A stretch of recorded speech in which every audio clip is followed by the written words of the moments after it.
Sam was just giving me some fun trivia about Humphrey Bogart here. I guess on the set of The African Queen, he was so drunk that the bugs in the jungle ignored him and all went for Katharine Hepburn. Now think, are you good enough at anything in your life that insects ignore you? No, but that's how good Mr. Bogart was at drinking. And I think we can all aspire to that. I certainly do. Every year, 4th of July, reunions, Christmas, I try to get that drunk. There has to be a certain level of skill, because it's not just, oh man, I got way too drunk last night. No, he needed to maintain the I got way too drunk last night blood alcohol for, an entire, let's say, month or so that they spend in the jungle shooting that. The only time I have approached that light was the first. Not even the second, I had to break it up with, seeing historical monuments and shit. But the first time I went to Tokyo, probably the drunkest 2.5 weeks of my life. And I keep getting these questions about what I did. And it shows such a fundamental misunderstanding of what I was after. I think the drunkest week that I've spent in my life was that one time that I visited you at Princeton. Yeah, we almost died. I don't know how we made it back into that room. We were there in the room for much of it. I think there was about a 7-hour span of time where I was not drunk. And I was there the entire week. I only really believe the whole drag ball thing happened because of the photos. I forgot about that shit. They visited from Philly. Yeah. So, way more intelligent topic than that this week, for once. In order to sort of reset our systems after delving into the world of Komi-san and the inability of several people to breed, partially because of external forces, partially because of their own fucking interior fuck-ups, but to distance ourselves from that, we decided to return... Remember that just shining green light Hal Jordan uses to recharge himself, just that lantern battery? Fullmetal Alchemist is a little like that for us. Not even a little bit like that for us. That is a show that I sometimes watch, or the manga that I sometimes go to when I need to remind myself that I actually like this. Man, it's even a little more basic for me. I just need to remind myself I like the concept of speculative fiction storytelling. Jesus. In terms of style and trends, by the way, it's had a very interesting specific point in that it's very into the hard magic system thing that became more of a fantasy thing as time went on. What always fascinated me about the system that she came up with for alchemy is how structured it is, how amazingly hard and structured it is, as is, the case in a whole lot of manga, anime stuff, in terms of world building. They really... They like rule books, right? Yeah. But it manages to be a big set of rules, and only a big set of rules, rather, there's no fucking power creep. That's what I was trying to say. There's no fucking power creep in Fullmetal Alchemist. Alchemy is what alchemy is. It can be used to do various things, some of them large, some of them small, but never... don't you think it would be improved by, someone's alchemy score going up?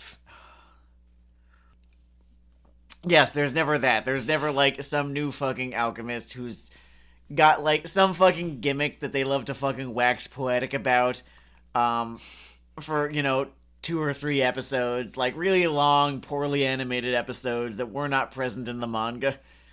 I see you trying to skirt around the words domain expansion right now, and it's very fun. We'll get to that. We'll get to villains who are like that. And the fact that I've been rereading Naruto for an upcoming episode. An upcoming series of episodes, in fact. Stay tuned. But...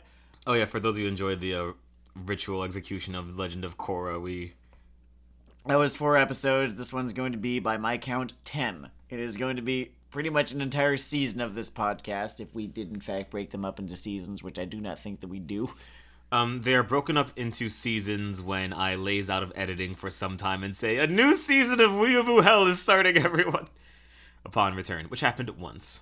Okay, so we're currently on season 2 right now? Yep. Good to know. Season 2 is, I think, 70 out of 86 episodes of Weeaboo Hell. Well, it's like, the one cartoon show that starts out with 12 episodes and then the next season's 50. I think Steven Universe was kind of like, no. Star Wars: The Forces of Evil was like that. Great. I like that show. I don't care what anyone says about the ending. I like that show. I had a fun time with it. I think people were very ready to reuse their favorite jokes about Final Fantasy Tactics Advance.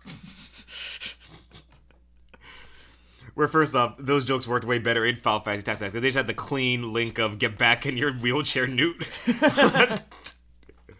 I digress. But yeah, Sam has some advanced thoughts that he'd like to share. And then I will, I don't know, make jokes about butts or something. It's a delicate balance of power in Weeaboo Hell. Hiromu Arakawa's seminal manga and then anime, the second anime, not the first one, Fullmetal Alchemist, has been talked about to fucking death by everyone who has ever watched anime. I think it speaks to the strength of the material that the fucking botched version was as well received as it is. True, yeah. Like someone entirely playing improvisational notes over that melody. I do not have too At the end of the day, it was okay. Yeah, I don't have too many kind words to say about the 2003 adaptation other than, well, they got the first half right, I guess. And even Brotherhood, which rushed through, that first half in 10 episodes, made it feel less rushed if you didn't even know that yet.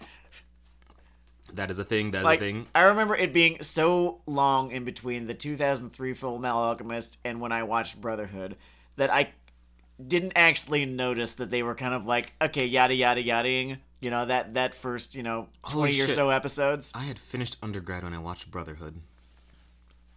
Wild. Are we sure? It came out in 2009 and we were watching it live. You graduated high school in 2009. Oh, we're having a Berenstain Bears moment. I'm gonna trust his recollection because I drink a lot more. I don't know. In those days. Okay, yeah, fair enough.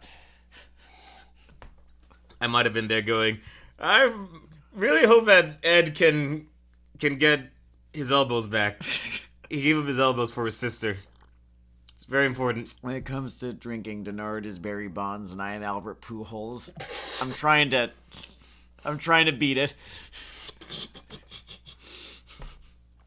But yeah, onto your point here. All right. I happened to be playing Fallout New Vegas again, as I often do. I think this might have even come up in a previous episode that I've been doing this for the last couple of weeks. And one of the more interesting things about New Vegas is that you've got these about a smattering of like 9 or 10 characters or so who have like these really fascinating ideologies as they pertain to, okay, here's what the world was and here's what I think the world should now be. Right? And they all sort of tinted differently. And they're all kind of tinted differently, and they're all... None of them are entirely correct, but none of them are entirely wrong either. They all, are coming from interesting places and make, interesting points about, like, here are the mistakes of the old world, and here's how I'm going to, correct those mistakes. Caesar's entire argument is just the lyrics to Welcome to the Jungle. Yes. And the, that whole beat, is what makes New Vegas as interesting to me as it is. If you want a depressing version of the game's fucking story, make a heel courier and join Caesar's Legion and just get all that ambient dialogue. Oh yeah, you can sell Arcade Ganon to him. Wild. It's really fucking awful. No, like, heel courier working for Caesar is, like, one of the most despicable fucking human beings. Yeah. Like, worse than Caesar. I think the epilogue says that Caesar is afraid of you. So, with that in mind, I was thinking about, okay, what is a show that has something kind of like what New Vegas has, where it's got a big cast of characters that all have really well-developed worldviews and philosophies. And, of course, the obvious answer is Fullmetal Alchemist. So that is what we're going to talk about. I've picked out not every character, it would have been because really there's a bunch funny of them. after all this build-up. You just said Crayon Shin-Chan, and we just played that straight for half an hour. We could do it. I just would have needed to go back and watch Crayon Shin-Chan. A lot of sight gags. There's a lot of them. But Fullmetal Alchemist manages to have this really large cast of really interesting characters, and most of these characters have a pretty interesting worldview. Some of them better developed than others just because of screen time and, their role in the story. Like, Alex Louise Armstrong has a moral code, certainly, but never has the most well-developed, outlook, I guess. It is certainly not dwelled upon. I do like the one flourish that he just hasn't been promoted because he wasn't ready to go psycho in disturbed terms. Yes, no, that's awesome. That's actually really fucking cool. All those little details that. Like he's still just, Major Armstrong because he was not he didn't want to fucking do it. So this is where his career kind of ended. Like they handed him his purge mask and he just stared down and said, "Why do I have to be a rooster?" Are you trying to say something? So what I've done is I've kind of combed through this series and I've come up with my favorite characters in terms of, all right, here is a character who's done some thinking, right? And they have, an interesting philosophy, an interesting worldview. And my idea was we're going to talk about all of those, compare these characters to one another, and see which of these characters we ultimately feel like we jive with the most. Like you and then me. Fair enough. And if your list of focus characters is different, then sorry, we will send you your refunds in the mail. But that's assuming you've paid your Weeaboo Hell membership dues up until now. You have been paying your dues, right? $20 a month? We are going to cut you off if you haven't. I mean, we'll let you catch up, send that shit in and, everything's Gucci. But, WinRAR is not a free service. Do you think they just throw daggers at the word 7-zip at night? I don't know if there are any humans involved in WinRAR anymore. I think they programmed an AI to sort of perpetuate it and then went off and did different things. I know what you meant. Because you've been talking about New Vegas for half an hour, I was envisioning Mr. House. But let's get into Fullmetal Alchemist. All right. So, the characters that I have sort of gathered, I guess, that have, interesting worldviews that I feel like talking about are, of course, Solf J. Kimbley, right, who I think is probably the most interesting villain in that series. Mm-hmm. Case to be made for what? Wrath? There's a case to be made for Wrath. Scar's position changes, but he commands a presence, I guess. I actually forgot about Envy in all this. Because it's Envy or Kimbley are probably the two best. Do you want to start there since he's not on the diagram? I spent this entire time not thinking about Envy when I really should have. He would really resent that. You'd be jealous, secretly. She, who knows? In terms of small flourishes that aren't dwelled upon, all the homunculi have a version of that Armstrong thing, which is that father was just trying to well, he had multiple motivations, and the family thing is, I don't know, amusing or what have you, but the idea of trying to purge yourself of imperfections and creating your little gaggle of insane assholes is a and Envy ends up becoming this fun microcosm of that. He does, and also like that small idea that trying to put yourself through that process creates an even more insane asshole in the end. Yes, no, that's great. Okay, so we'll talk about Envy. We're gonna add, this was unexpected, but we're gonna add Envy to the conversation. So, Solf J. Kimbley, the homunculus Envy. We're gonna talk about Olivier Armstrong, because she ends up having a little bit more of a developed worldview than her brother does. We're gonna talk about Ed Elric. We're going to talk about Azumi Curtis, and we are going to talk about Greed 2. Too Greed, Too Furious. Okay, so... Otherwise known as Greedling. I always like that nickname. That's fun. Yeah. Yeah, it's cute. Envy gets to take advantage of the medium in the character development, because they get to do something that is super clumsy in text, and you can just have it right there in comic format.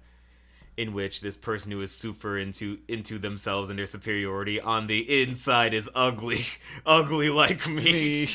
The fun, very sort of efficient little storytelling thing that they do with Envy is Envy just goes on and on and on about human weakness. Yeah. Just they have based most of who they are as a person off of, how much they despise, humans and how much they disdain humans and how humans suck this, humans suck that. Look at you pathetic people doing... It reminds me a whole lot of, macho Spartan Punisher cop skull kind of character with like the fucking Molon Lave sort of bumper stickers who define I get themselves what you mean. Like by they their have, enemies. they have those narrative captions just describing how low these scum are. Exactly. They do not exist without this, group of people that they so despise, just the suck at libs type. Because like without libs, right? Who even are you?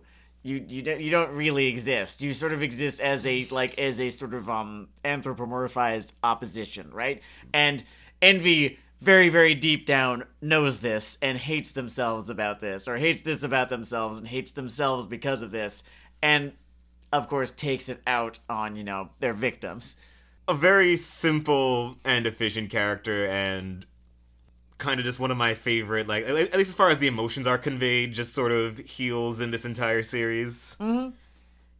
I'm always a fan because it's such an easy thing to botch, but when you can sort of humanistically render what is essentially a fantastic concept, that is always something that's sort of impressive to me. In the bubble of fantasy and sci-fi we spend, like, 70% of our time in as media consumers. I would say, yeah, close to 70%.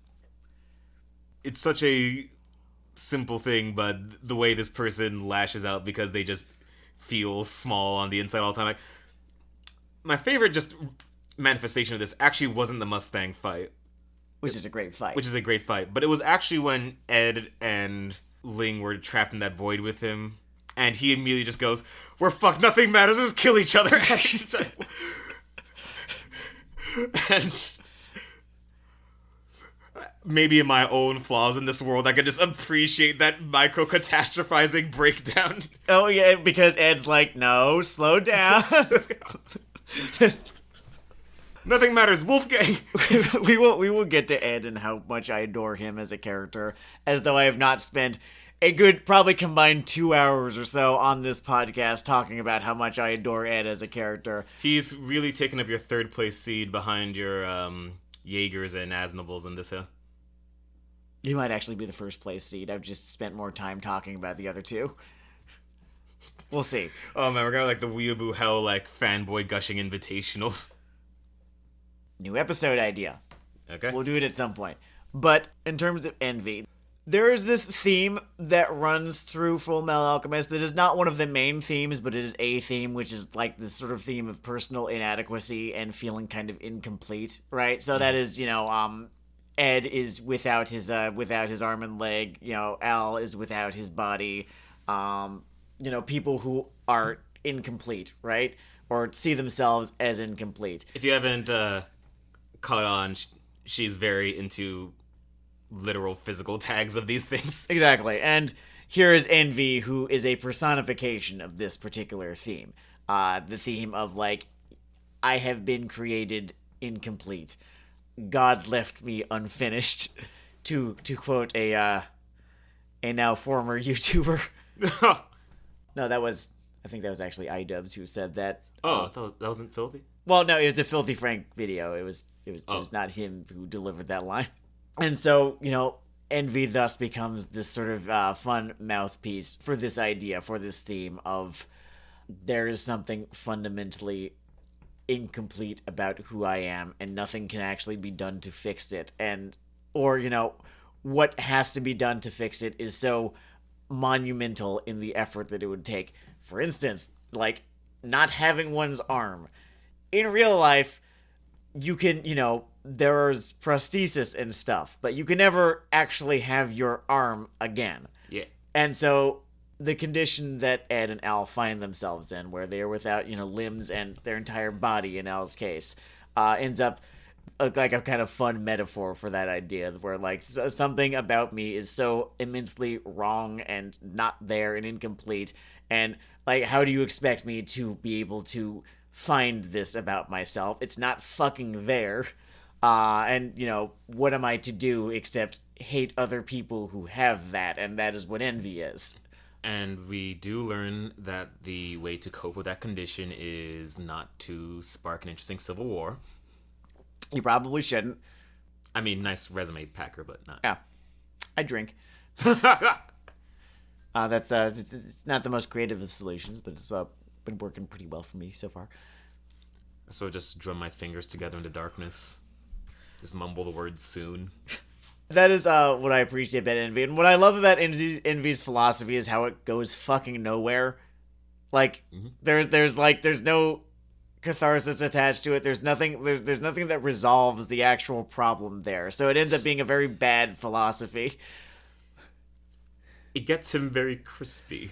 Yes, exceptionally crispy. And, like, so crispy that he, like, recognizes how hollow it is at the very end of it, right? How much of a fucking dead end it is, like nihilism. That he's like, nope, I'll just die.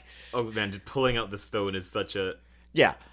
In the dub, it's kind of silly because, like, the really squeaky, high-pitched voice... Oh wait, the little bit of Narm there is amusing. Yeah, I like the dub for Brotherhood in general, but, like, that particular scene is a little bit robbed of its impact by a little soft ball drop. Like, you can hear he sounds like the Wicked Witch of the West getting melted.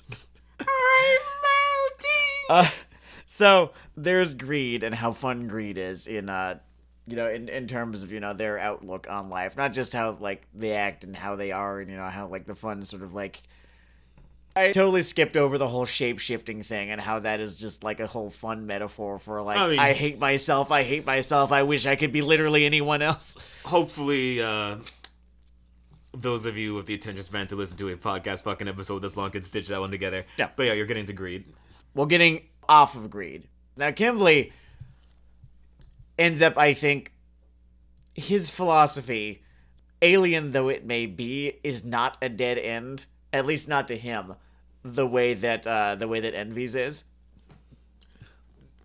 The fun that this series likes to have with him is that it is at least, I guess, internally complete, like his idea of what behaviors are sort of consistent, in his words, elegant. Mm-hmm.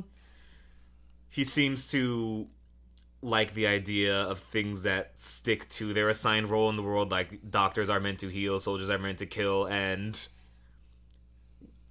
if he sees a soldier getting weepy or a doctor pulling a Marco, that's where he gets grumbly, aside from when he gets into, his sort of joking man business. But there is this fantastic thread that appeared on the Civilization Reddit once, where a dude basically set up the world with some mods, activated. Set up a world that was Earth, right? And all of the civilizations were active. You cannot do this without mods. Mm-hmm. He played as Polynesia and basically just had one unit hide in the ice caps, just, like, away from everything so that he could observe the game itself but never participate in it. And he set it up on everything on hardest difficulty, with a gigantic, like, turn length kind of deal, and just pushed and watched the world go and watched things progress and tried to figure out who is going to be out, who is going to come out on top. Now, this never actually ended up becoming complete, although because they're busted, it was looking like the Shoshone were ultimately going to come out on top. God. Fucking early game earthquake. Exactly, yeah, no, like, they dominate the early game and they could, like, clean up in the late game, too. I remember Portugal and England got eliminated extremely early. Maybe the Celts, Elizabeth. Too. No, not the Celts. Japan did not make it either. Oh, none of this matters. I'm getting off track here. The point is that this would be catnip to Solf J. Kimbley. Everything in its place, everything fulfilling its role, and let's see how this all goes. Let's see how this goes down. He is interested, and he says it out loud. Like, I want to see what fucking happens when, the world order that we have lived under for, this amount of time changes. When the homunculi, who have honestly been in control this entire time, so it's like, is anything actually changing? And then you could go into that whole thing, right? I want to see what happens when, Father and the homunculi have their way.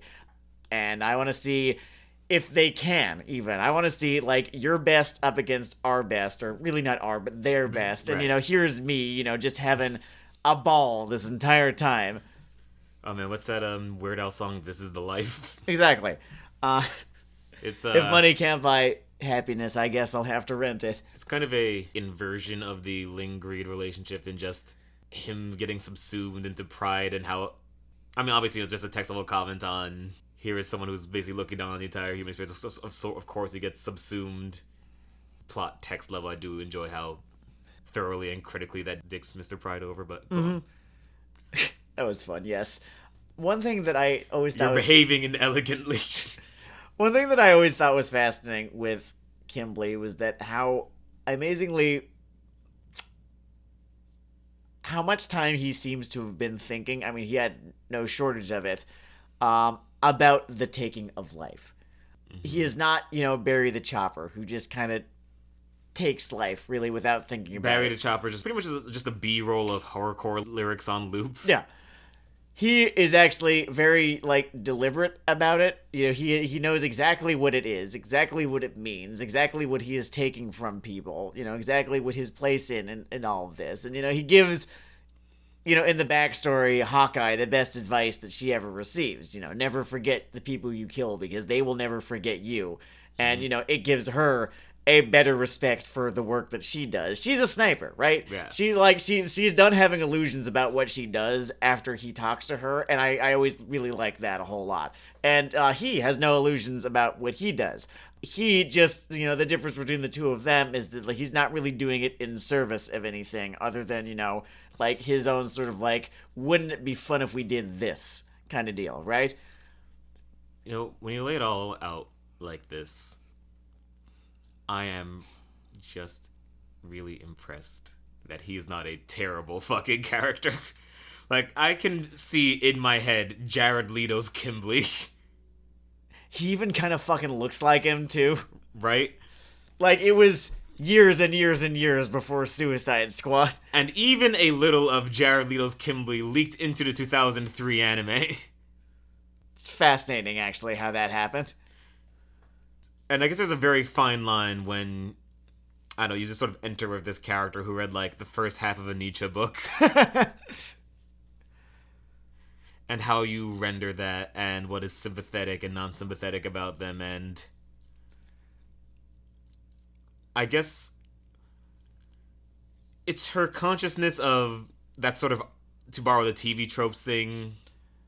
Obviously, there is a black and white morality thing at work where he is very much in black, but in terms of the logic behind it, she takes time to establish that sort of blue and orange thing where he's essentially just sort of working on an alien system of codes. It's like whenever you are in any kind of civics or social science context and you have the guy who has read Leviathan back to front and thinks he's on to something, it's always a weird conversation because you're not really arguing from the same set of moral or logical priors on what fucking society is and why you're in it. Yeah. And that's kind of what conversations with him become like. Leviathan was Hobbes, right? Yeah. Okay. So that's my Kimblee point, I guess. The tiger philosopher.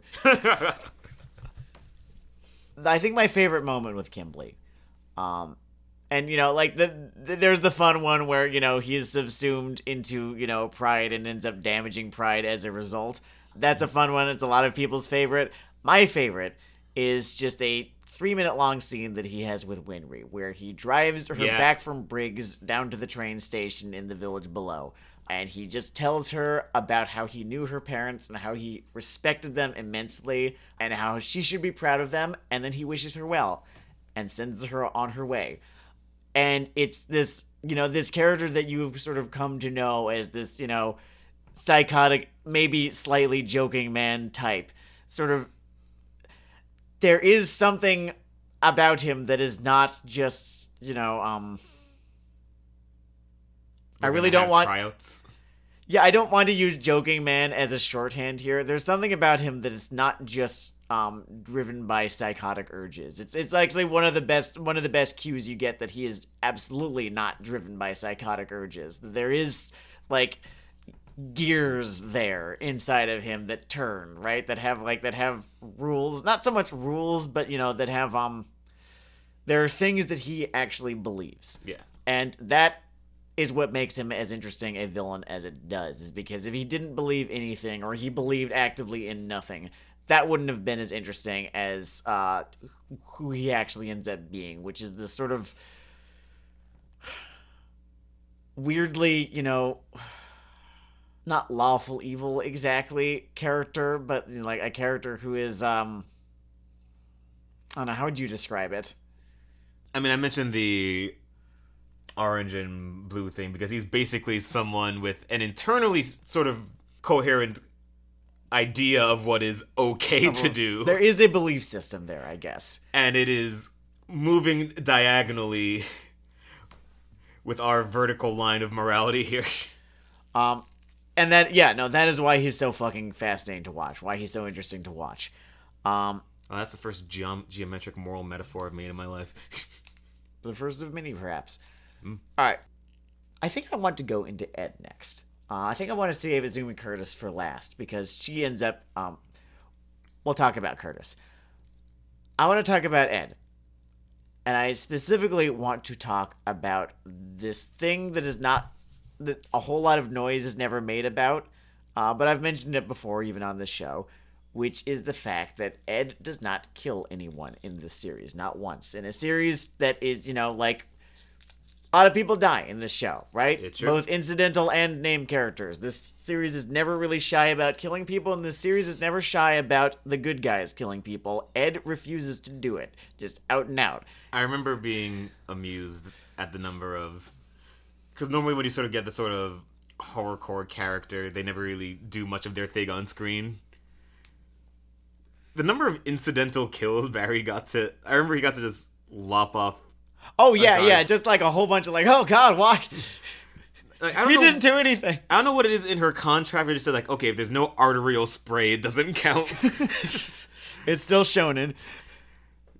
Though I guess they have their own, like, internal system on how violence is rendered, but that's a whole other topic. The FCC episode of Weeaboo Hell. Okay, so you want to talk about Ed never killing. I want to talk about Ed and his sort of, like, no-kill policy. He even, like... There's the case of, like, the mannequin soldiers, but he doesn't even manage to affect them at all. He tries to disrupt them. It doesn't work. And he refuses, he refuses to even kill, like, that Slicer guy and his brother. He does... Great time. He does a whole lot of work sort of being a fun opposite to Kimberly, right, in this regard. He has this whole thing where he seems to hold in great respect not people who take life, but people who give life, which is sort of what unlocked the brilliance of that scene that he has with Winry and Scar. Oh yeah, like trying to where he's like, your hands aren't for like this. Do not fucking do this to yourself. This is not what you are meant to be. This is like, you're going to regret this for fucking ever. And like, at the time, if you do this, you'll become Winry X. You'll have an Image comic series in the 90s. It's gonna be poorly remembered. Sean Baby is gonna make fun of it. Today on 1-900 Hot Dog. So this scene actually unlocks a part of Ed's philosophy that, I think is probably the most interesting about it, right? Is that he has seen the other side. He has seen how little is there. He's seen that there is a dude who taunts you there. That's basically it. And then he'll probably send you to hell or something like that. We're not entirely sure. The only thing that we know is that, like, what you have here, right, counts a whole fucking lot. If I could, I have a really weird interpretive frame for this one that you might be amused by. Okay. I want to take you back to the PS2 era mentally. PS2, PS3. Okay. I'm going somewhere with this. As far as renditions of struggling with the gods or an uncaring or cruel universe, like, there is a central intelligence that is a dickhole and is fucking with you. Mm-hmm. Ed is weirdly within the same narrative structure as Kratos and goes to I knew you were about to talk about Kratos. Infinitely a stupid place. And that's kind of a funny way to look at it. Mm-hmm. Mostly because they also had thoughts on other topics when making it. But there's an interesting thing in drama, especially genre drama, where you can just get a lot of momentum on actually looking at something unexamined. Because there are a lot of heroes that, just refuse to kill or don't kill. Because it's wrong. Because it... just flatly because it's wrong. And I kind of like the distance that Fullmetal Alchemist gets out of the fact that, okay, you won't kill. And they actually ask the two important questions that make that interesting. Why don't you particularly kill? And how hard does that make your life? It makes many very specific things for him much harder and sometimes even easier. It also examines that angle, like when it comes to those chimera things. They're like, oh, this guy isn't a dick sandwich. This is the guy who didn't kill us. Maybe we can sit down and listen to him for a second. Like, he's proved that he's not a psychotic asshole like everyone else who's ever fucking written my checks. Yeah. And I guess I just do like that it has second-order consequences for that stuff. Yeah. Which is just something that even some good stuff just skips over. What I appreciate about it is that he sort of has this sort of... What would you call it? Like, he never really moralizes that much, but you sort of get the sense that he thinks that killing is for people who haven't thought of a better solution. And that there usually is one. Like, and he usually is the one to sort of come up with that solution. Like, killing is for people who haven't seen the shit that he has seen. Who do not have the really, pretty deep appreciation for life and death and, sort of their place in the whole grand scheme of things as he does. And we will talk more about that when we get to Azumi. I mean, he's someone who's sort of in the weird place of knowing, and it's why I keep thinking about the dumb Kratos thing, but knowing that his world's god is an immense dickhole who thinks this is very funny. Who thinks that this is funny, that humans like, you fucking idiots. And the things that you fucking do in the service of, like, your stupid bullshit. And I like the idea of a property, and I guess that's why I'm just a fanboy of this shit, but, like, your central protagonist knows this, maintains that dislike line, and it is realistically difficult as Scar dribbles your head against the concrete. Exactly, yeah. And this is during an era, right? This is during an era of shonen where some of the most popular of, shonen heroes are defined by, I have to kill this guy right here, right? Sasuke, for instance, from Naruto, defined early, I guess before Itachi finally dies, halfway or 2/3 of the way through, I can't remember. That was still the most contrived, whatever, go on. We'll get to that in a coming episode. Okay. I can promise you. Sort of like defined by, I'm going to kill this guy. There are others, right? Like, the people defined by revenge. Fucking Guts. To name someone from a good series. Defined, by his quest for revenge against Griffith. And ultimately, like, the series ends with him abandoning that quest, which I think it's a really fantastic way to end it. Oh, yeah, Guts basically deciding to live. Guts is like, no, there's no fucking happy ending to this story if I keep being this way. I'm done. He's awful. He's an awful fucking asshole, and I will never fucking, win in life. Keep continuing to feel like this, right? It's good. It's really good. Oh, I'm sorry. Add that to the Weeaboo Hell hot take pile. We enjoy Berserk. You might have heard of it. It's it was good. It had its charms. It had one or two qualities about it that I enjoyed. So, yeah, in this era, right, where fucking Kenshiro, who never fucking flinches away from the idea of blowing someone's fucking head up. Fucking meme body count on that one. Just there's this entire fucking, not just the era. It's not just an era. There's this entire pedigree of shonen and seinen heroes who blow people the fuck up or chop them the fuck up or are looking to chop someone the fuck up, someone in particular. And here's this character who is not defined by his pacifism the way a character like, I guess technically Batman is, or I don't know, Josuke. No. Aang, Josuke. Characters who their pacifism is a very important part of a central thing to who they are. With Ed, much less noise is made about it, but it is still very important to who he is because it informs... it is on an interesting wavelength there. That's a good point. It informs because that he is a very solutions-driven character, and he does not think of death as a solution. He thinks of death as, basically just, if you are killing someone, it is because you've failed to come up with a better answer. Yeah. And so I like that, and it kind of speaks to his whole, not insufferable genius kind of deal, but sort of do it right kind of thing that he's got going on because he knows what wrong looks like. He's seen all too well what wrong looks like. The character does take on just directly on the question of, well, then what do you do? No. Which is often a difficult part in writing about this topic. If you're an opposite syndicate, but if you love that shit, then you can just Garth Ennis bump past that in 45 seconds. But I do appreciate that about it.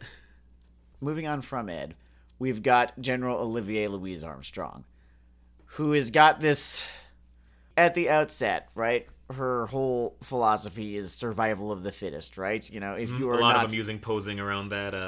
If you are not, she has a lot of fun just drawing her little Rosie the Riveter. Exactly. Shit stuff. If you are not, able to survive at Briggs, then you will die at Briggs, that sort of thing. And she makes a lot of noise about that, and then just as much time is spent driving home just how everything she does for the men. Or for her men specifically. It's a very amusing specific refraction of the sort of humanist heart behind this whole thing. Mm-hmm. Because, you have this author very into the idea of these things that people, given the chance, do for each other at times, things that make humans worthwhile. And then she wants to make like a face hard-ass character. And it leads to this very singularly, I think, just very fun. I'm talking about it like a gag, but that's a personality disorder. It's more just like how this kind of humanist thing survives in the frozen, doomed asshole of the world. Well, I want in these pressure cooker situations, can someone essentially trying to be a human in this war machine, which I think is an interesting idea. What I liked about it, or what I wanted to do, is sort of compare her a little bit against Kimberly, right? Who's all about, okay, so here is this strong thing, and here's that strong thing, and what will happen if they go up against each other? Who will win? And that is ultimately what he finds the most interesting, right? That's at the core of like why he's doing what he does, because he's just fascinated by like ultimately internet shit fights about whether Darth Vader could beat Wolverine or not. Hello everyone, welcome to Kimberly's death battle. I find myself on Team Vader. Vader versus who in this case? Wolverine. Just fling him up. But TK is such a game changer. Whatever, go on. Yeah, and like, anyway. Then there's Olivier Armstrong, who's not about your strong, but more about our strong. Like, yours, like, I sound like I'm having a fucking stroke. Armstrong's about our, Jesus. I'm not editing this out.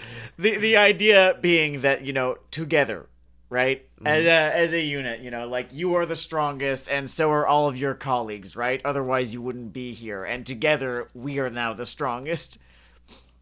Because ultimately, in the frozen asshole of the world, we have only each other to look out for one another. And I like that philosophy a whole lot. Like, she demands everything of her men, right? But she can promise more than really anyone else can, because of, the effort that they put in and the sacrifices that they make. I finally found the grown-up words for the idea I was trying to get earlier. Sure. The ground that she essentially shares with Mustang is like this whole franchise has this humanist heart, and how well can that thread survive in a fascist state? Mm-hmm. And those two are kind of like two sort of angles on that. Yeah. Because they're two people who are all about their men, what they can do for their men, what they can do for people, and still grow up in this context and still have like the marks of it on their character, and one of them struggles with that, and the other will go to her grave with that unexamined. But well, what's fascinating about Mustang? To the show's, What's fascinating about Mustang is that his ultimate goal is to get sent to the fucking gallows for what he did. Yeah. Right? Whereas, Olivier's goal is to do as right by as many people as she can, as is possible, given, like, the state of the world. Yeah. And literally the first opportunity that she is given to change the state of the world, she takes it without a fucking second's hesitation. Yeah. And that is what I find so admirable about her character. You got to see which members of the cast of Valkyrie each of them were. Mm-hmm.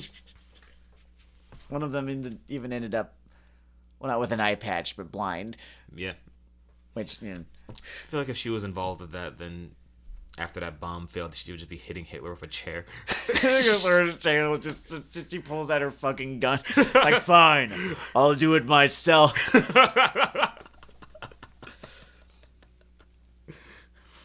Looks a lot more inglorious in that version.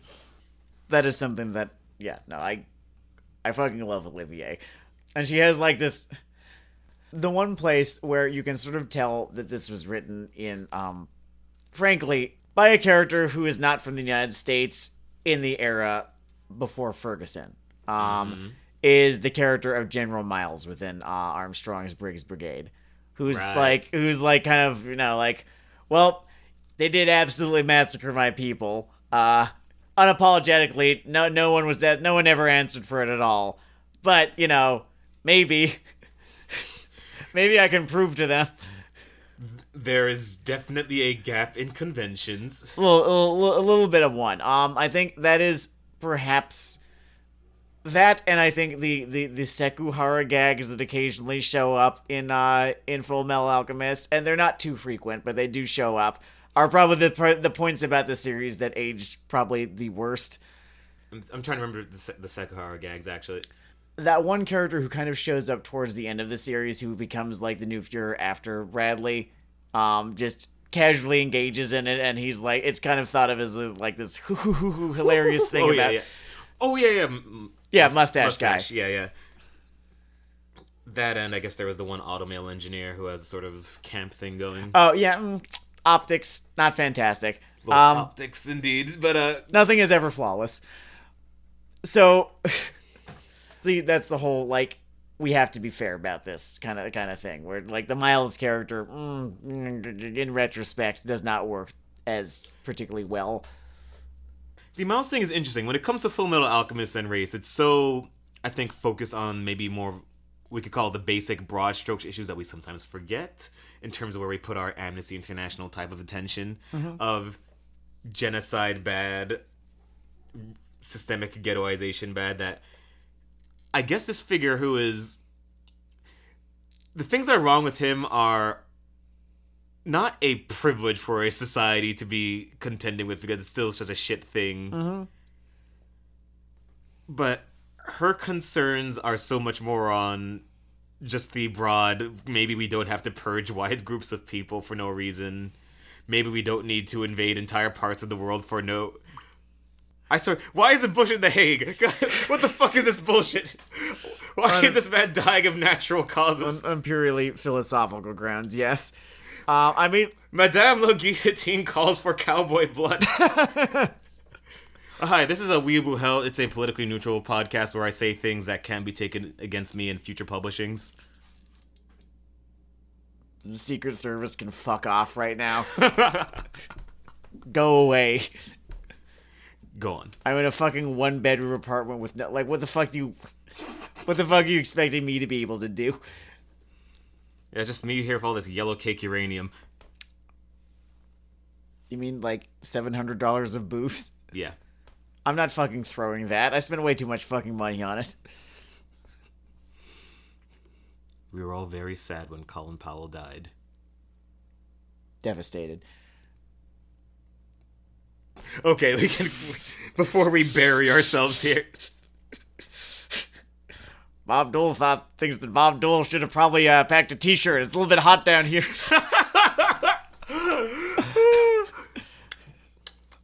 Toasty.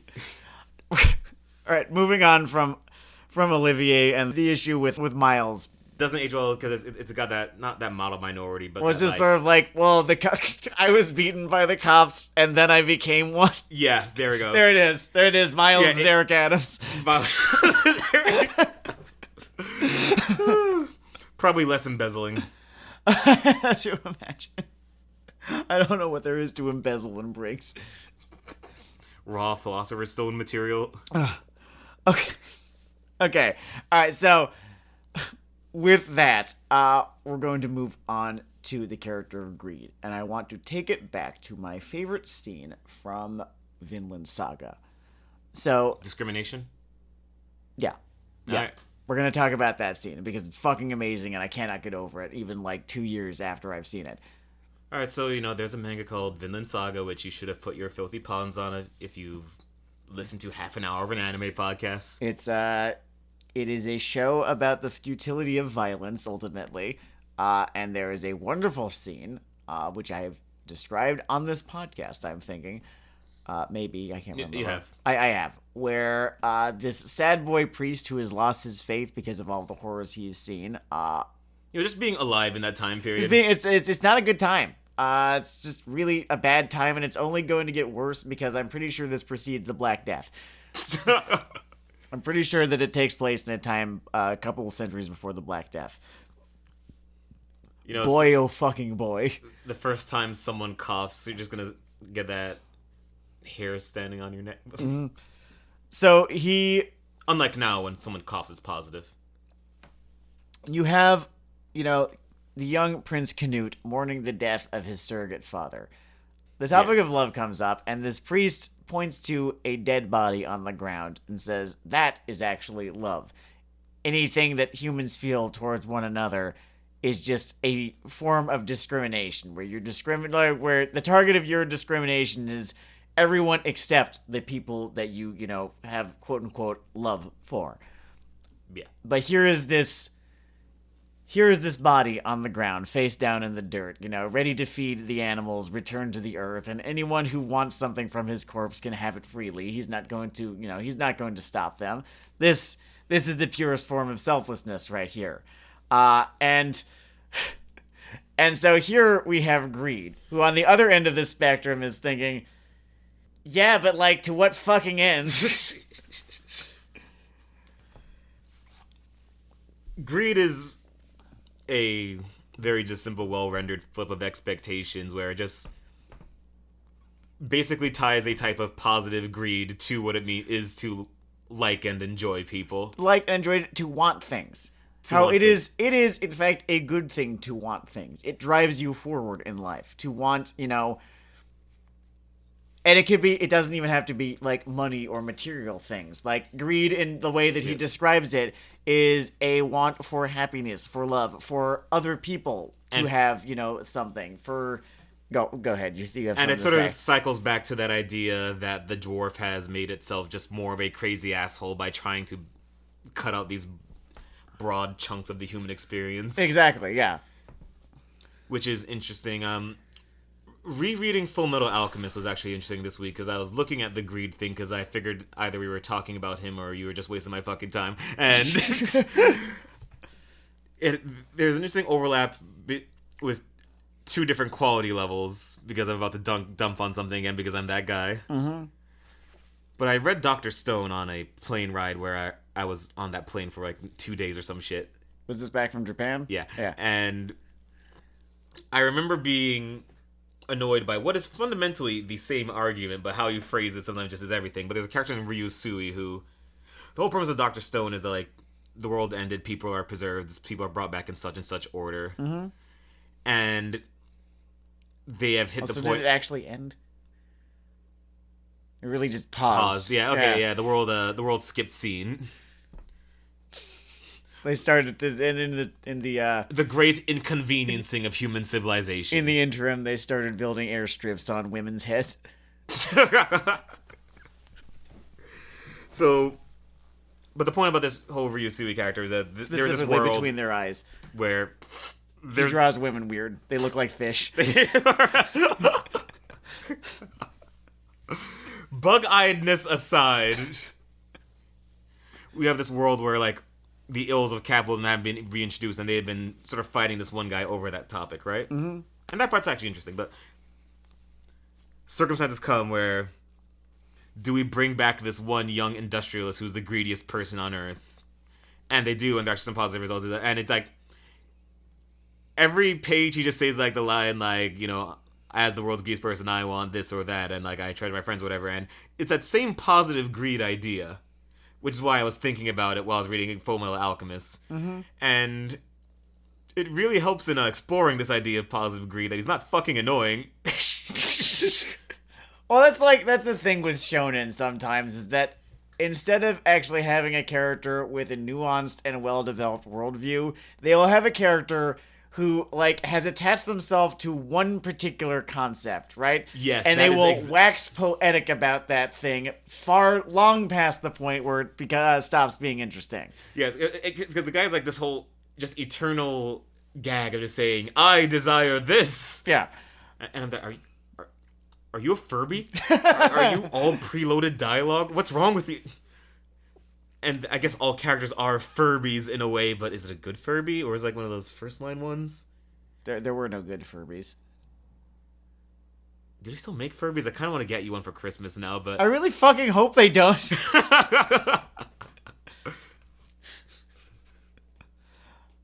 I just want to reiterate that if you own an NFT right now, what you own is a Furby, except it is not yours. I'm gonna fucking screen cap it. I'm gonna find you. I'm gonna find your NFT. I'm gonna screen cap it and gonna tell everyone that it's mine. I desire your Furby, and I'm going to right click it. I'll save it. I'm moving across some point here. Mm-hmm. I guess what I'm trying to say is that I enjoy the execution of greed, and they remember to layer in some initial ambiguity, to layer in some charm, which is important. Well, he doesn't ever stay, like, absolutely, like, greed.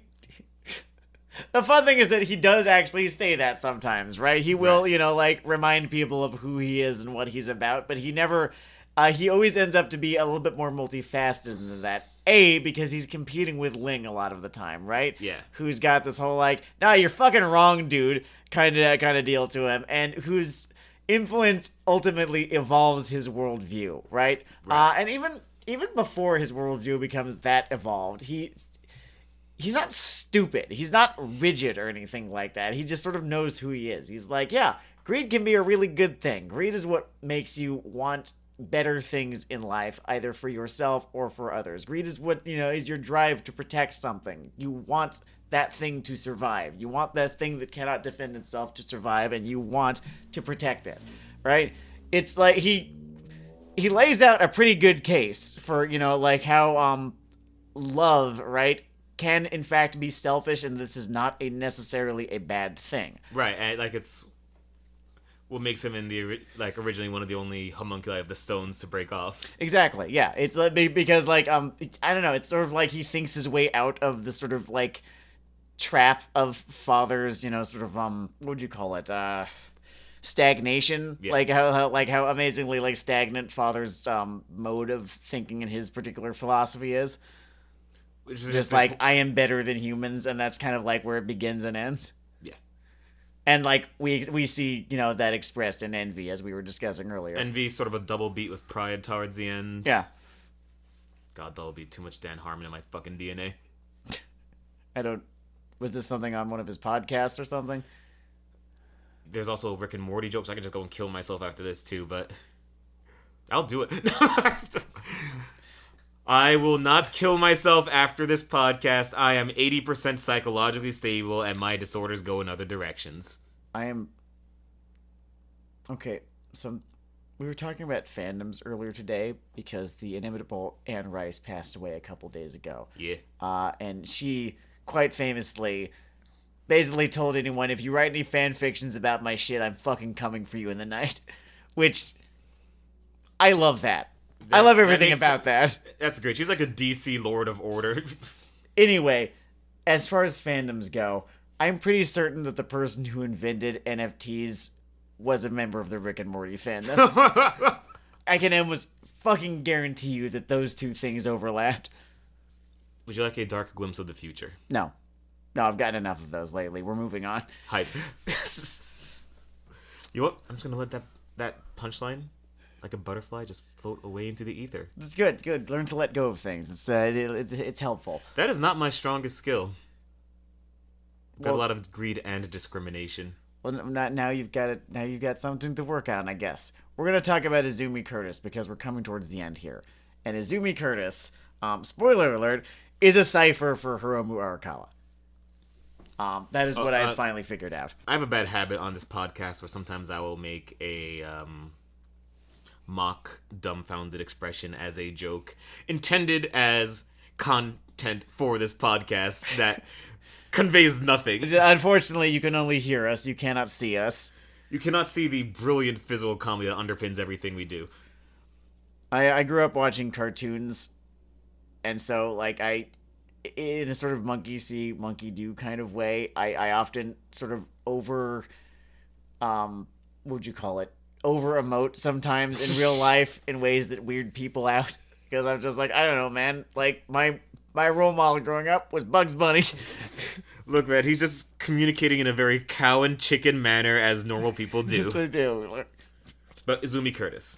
Azumi Curtis is a cipher for Hiromu Arakawa, and I came to understand that once I watched Silver Spoon, and then went on to read Silver Spoon once the anime wrapped up. I believe that Silver Spoon itself has reached its conclusion. I have not read said conclusion yet.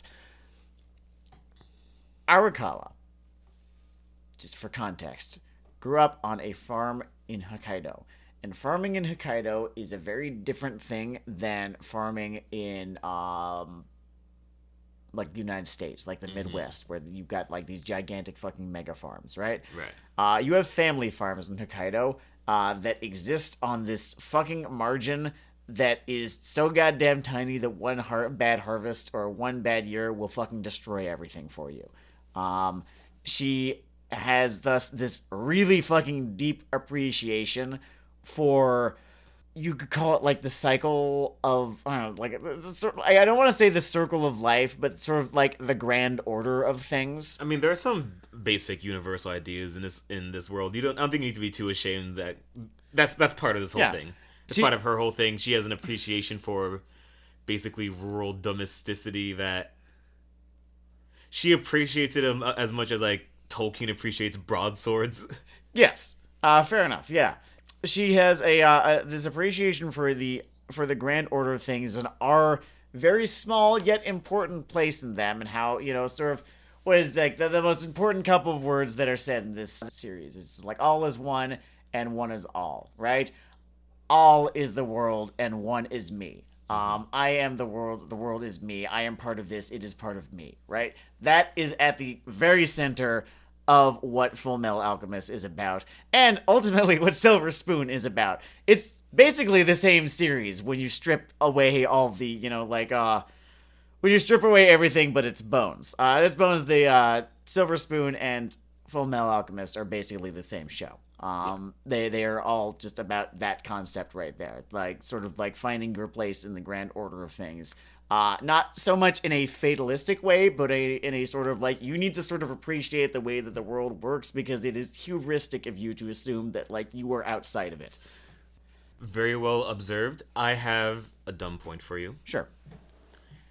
Out of all anime podcasts, that is going to be the smartest sentence with the morphemes fate, grand, order in it. No! Anyway, on to your actual point.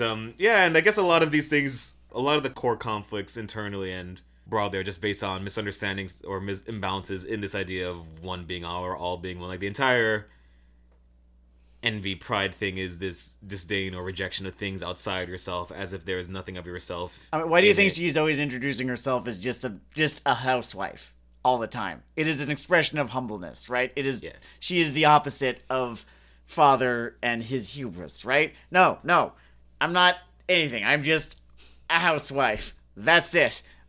This series is full of people who make these hubristic mistakes because they think that, like, you know, they've found a hack, right? Mm-hmm. And she, you know, having been that way once herself, has learned, no, there isn't one. And it is sort of folly to think that there is. Now, you can change things, yes, but you cannot think of yourself as above them, because once you do, you're heading towards tragedy. Yeah. And so thus, she's not some grand alchemist, right? Even though she is. She's a housewife. It's also no mistake that that her husband is a butcher and that she works in a butcher's shop. this is like another sort of expression of the, Arakawa has this really interesting relationship with eating meat. She is not a vegetarian, but she has thought very, very hard about, what it means to ethically consume meat. Right. And you see a lot of that in how the island stuff plays out. And how the island stuff plays out, and how the again, Silver Spoon. Once you read Silver Spoon, it actually makes Fullmetal Alchemist better.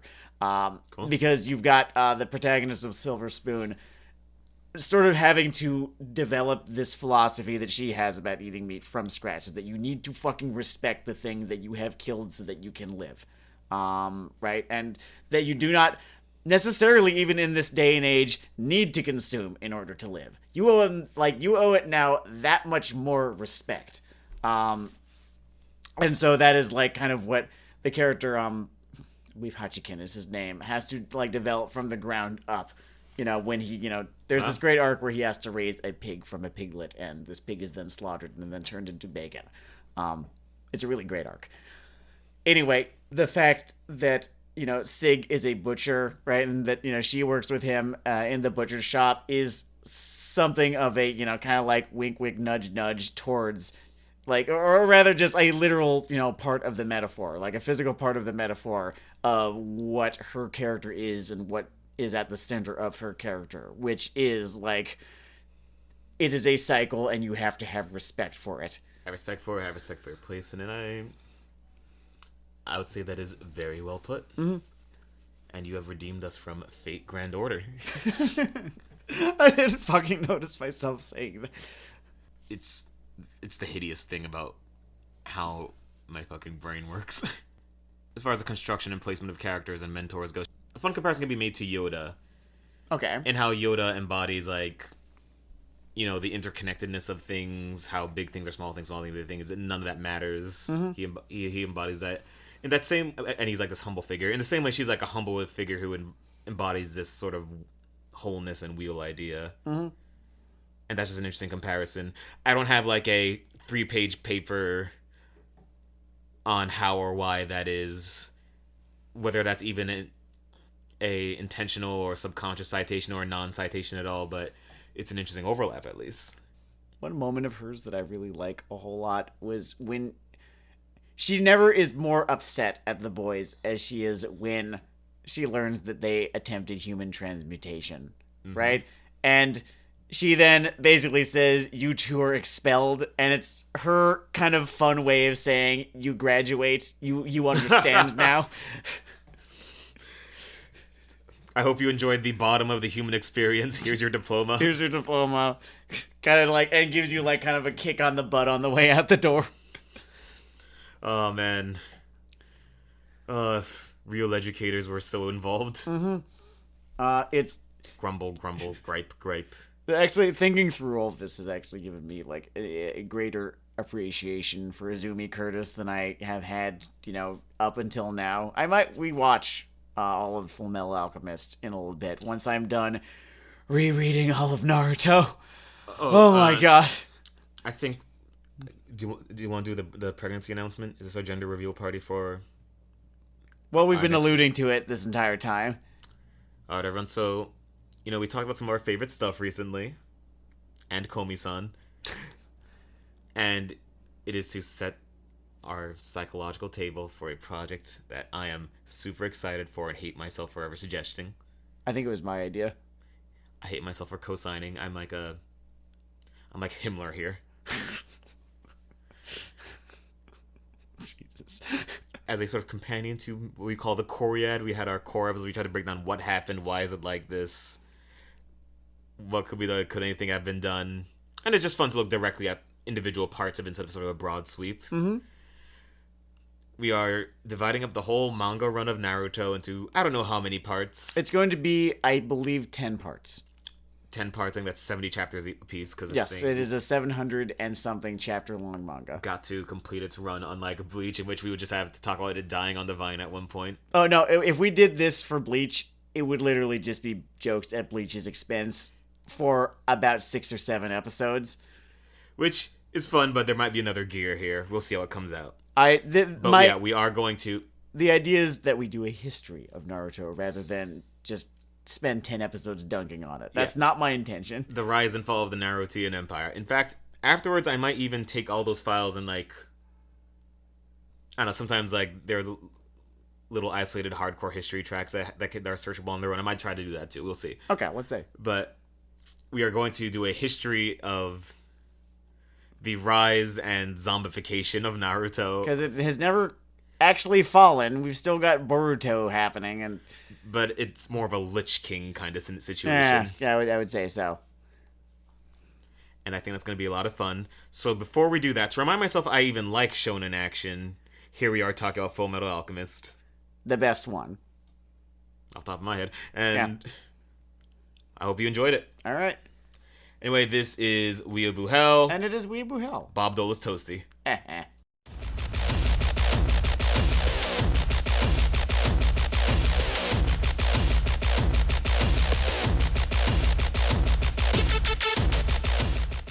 Should we look into webtoons? There might just be webtoons out there that are great. I don't even know. Might be worth it sometime. Was that the Fauci ouchie on that side or that side? Oh. Well, what was the bigger needle?